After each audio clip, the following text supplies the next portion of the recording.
अब तो नगाड़ा बज ही चुका है सरहद पर शैतान का। नक्शे पर से नाम मिटा दो पापी पाकिस्तान का।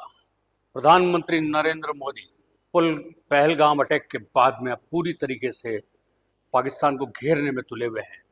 कूटनीतिक रूप से मारने की पूरी तैयारी है। दुनिया के तमाम बड़े देशों के साथ में राजनयिक संबंधों को मजबूत करके माहौल ऐसा बनाना है ताकि पाकिस्तान को बिल्कुल अलग थलग कर दिया जाए। 2014 के बाद से लेकर 2025 तक पूरे दुनिया के अंदर पाकिस्तान को अलग थलग करने का काम किया। ये भारत की बहुत बड़ी सफलता है।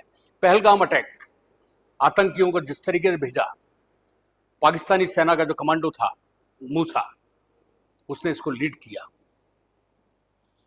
अब भारत के प्रधानमंत्री नरेंद्र मोदी ने भारत की आक्रामक सेना को ऑपरेशन के लिए क्लीन छूट दे दी है, बिल्कुल क्लियर, गो अहेड, अटैक, खत्म।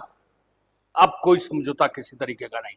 आतंकवाद को खत्म करने के लिए सेना को साफ तौर पर प्रधानमंत्री नरेंद्र मोदी ने कहा, समय भी तुम तय करोगे, हथियार कौन सा इस्तेमाल करना है वो भी तय करोगे, निशाना क्या होगा वो भी तय करोगे।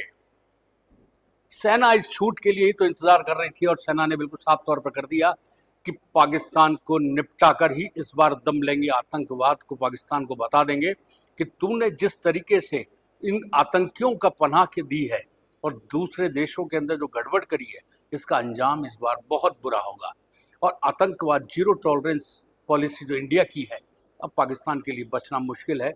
और पाकिस्तान जो पनाह देता है आतंकी, उनको भी बचा पाना पाकिस्तान के लिए मुश्किल है। भिखारी देश हथियार मांग रहा है, तुर्की से हथियार मांग रहा है, चीन से हथियार मांग रहा है। पूरे 7 दिन का डीजल उसके पास नहीं है, आलू प्याज तक की व्यवस्था उसके पास नहीं है, दवाइयाँ उसके पास नहीं है, मलेरिया की दवाई तक के लिए वो डिपेंड है। और लड़ने चल रहा है भारत से, पूरी तरीके से कर्जे में डूबा हुआ। भारत 4th सैन्य पावर है दुनिया का। भारत के पास जो हथियार है, सोच भी नहीं सकते 100 सेकंड में भारत से इस्लामाबाद को साफ कर दिया जाएगा और पता भी नहीं चलेगा। पाकिस्तान चीन की मिसाइलों के ऊपर अपना दम झेल रहा है और सोच रहा है कि चीन की मिसाइलों से काम भी लिया जाएगा।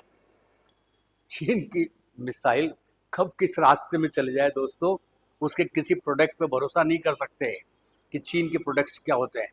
और भारत ने जिस तरीके से कूटनीति खेली और साफ तौर पर कहा कि आतंक की लड़ाई के अंदर दूसरे देश के ऊपर यदि पाकिस्तान ने अमेरिका, फ्रांस, ब्रिटेन से जो हथियार खरीदे हैं, यदि उनका इस्तेमाल कर दिया तो पाकिस्तान के लिए बहुत बड़ी मुश्किल हो जाएगी। क्योंकि दूसरे देश पर हमला करने के लिए इन हथियारों का इस्तेमाल बहुत सोच समझ कर करना है। और आतंक की लड़ाई जो हो रही है, इस आतंक की लड़ाई के दौरान पाकिस्तान अब बहुत ज़्यादा मुश्किल में है। अताउल्ला जो पाकिस्तान के सूचना मंत्री है, उनकी तो बिल्कुल फटी पड़ी है और उन्होंने साफ तौर पर कह दिया कि 24 से 36 घंटे के बीच में भारत हमला कर देगा। इधर भारत में प्रधानमंत्री नरेंद्र मोदी एक सुपर कैबिनेट मीटिंग कर रहे हैं आज। इससे पहले तीनों सेना प्रमुखों से मिल चुके हैं। आज की सुपर कैबिनेट मीटिंग के अंदर बहुत बड़े फैसले होंगे और रातों रात ही कहाँ क्या होगा आप सोच भी नहीं सकते। भारत ने जो तैयारी करी है, इसके बारे में पूरे दुनिया को अपने समर्थन में लिया है। फ्रांस, अमेरिका, रूस, जापान, तमाम जितने इजराइल जैसे देश हैं जो भारत के दोस्ताना संबंध जिनसे है, उनको सब बता दिया और सभी देशों ने भारत का साथ देने का ऐलान किया है। अब भारत किस तरीके से चाल चलता है वो पाकिस्तान के समझ में नहीं आ रहा कि पाकिस्तान किधर से करेगा। और पाकिस्तान को चारों ओर से घेरने का काम किया भारत ने शुरू कर दिया। INS विक्रांत, जिसके नाम से दुश्मन कांपते हैं, INS विक्रांत जहाज इस समय अरब सागर की ओर आगे की ओर बढ़ चुका है। INS विक्रांत से पूरे पाकिस्तान को खत्म करने में सेकंड्स लगेंगे और वो आगे बढ़ चुका है। इधर कैबिनेट की मीटिंग चल रही है, तीनों सेना प्रमुखों से बातचीत हो चुकी है, सेना को पूरी छूट दे दी गई है। पूरा देश इस समय, देश की तमाम राजनीतिक पार्टियां इस समय, पूरे 140 करोड़ का हिंदुस्तान बदला लेने के लिए बिल्कुल बेताब है। और ये बदला भी इस तरीके का होगा कि दुनिया देखेगी हाफिज सईद जो इनका बाप है, उसको भी कुत्ते की मौत नहीं मार दिया तो भारत का नाम अब भारत नहीं, ये पहले वाला भारत नहीं, ये मांग में घुस के मारने वाला भारत है, ये घर में घुस के मारने वाला भारत है। ये भारत अब एक थप्पड़ मारा तो दूसरा गाल पे थप्पड़ के लिए आगे नहीं आता। अब यदि किसी ने थप्पड़ मारने की कोशिश की तो उसका जवाब गोली होगी, मौत होगी। और वो मौत अब की बार इस तरीके से होगी पाकिस्तान की कि पाकिस्तान बर्दाश्त भी नहीं कर पाएगा। 24 से 36 घंटे, एक एक घंटा अब कीमती है। पाकिस्तान की बिल्कुल धड़कनें ऊपर से नीचे होती जा रही है। पाकिस्तान बिल्कुल साफ तौर पे अब सामान को, राशन को इकट्ठा करने में लग गया है, किस तरीके से देश को बचाना है। और यदि ये 7 दिन भी युद्ध चल गया तो पाकिस्तान बिल्कुल ज़मीन पे आके पड़ जाएगा। और भारत के पास इतना है कि भारत को, जनता को, यदि 2, 4, 6 महीने, साल भर, 2 साल भी यदि युद्ध चल गया तो भारत का बफर स्टॉक इतना है कि किसी को भी भारत की सरकार भूखे नहीं मरने देगी। तैयार रहिए। भारत का 140 करोड़ हिंदुस्तानी, एक एक आदमी, भारत की जनता, भारत का सरकार के साथ खड़ी है और पाकिस्तान को निपटाने का संकल्प है। तो निश्चित रूप से मान के चलिए, पाकिस्तान के लिए हर रात अब कत्ले रात है और अब होगा युद्ध।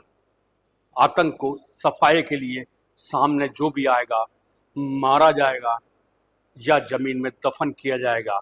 और पाकिस्तान जैसे बर्बाद देश, जिसकी इकोनॉमी की उसको चिंता नहीं, जिसको शिक्षा की चिंता नहीं, जिसको वहाँ की हेल्थ की चिंता नहीं, जिसको वहाँ के डेवलपमेंट की चिंता नहीं, सिर्फ जनता को गुमराह करके अपनी कुर्सी को बचाए रखने के लिए पाकिस्तान के गद्दार मौज कर रहे हैं, मलाई काट रहे हैं। आसिफ मुनीर जो उनका आर्मी चीफ है, डर गया कि भारत अब करेगा तो बहुत बुरा करेगा और अपने परिवार को उठाकर बाहर भेज दिया। बिलावल भुट्टो सिंधु जल समझौता समाप्त करने के बाद कहता है कि इसके अंदर खून बहेगा। बिलावल भुट्टो का परिवार अब पाकिस्तान छोड़ के भाग गया। ऐसे डरपोक और कायर देश के लोग, जिनके नेता हों, वो अब बच नहीं पाएंगे भारत से। अब बने रहिए हमारे साथ। भारत के एक एक पल के अपडेट और पाकिस्तान की बर्बादी का जश्न अब हर हिंदुस्तानी मनाएगा।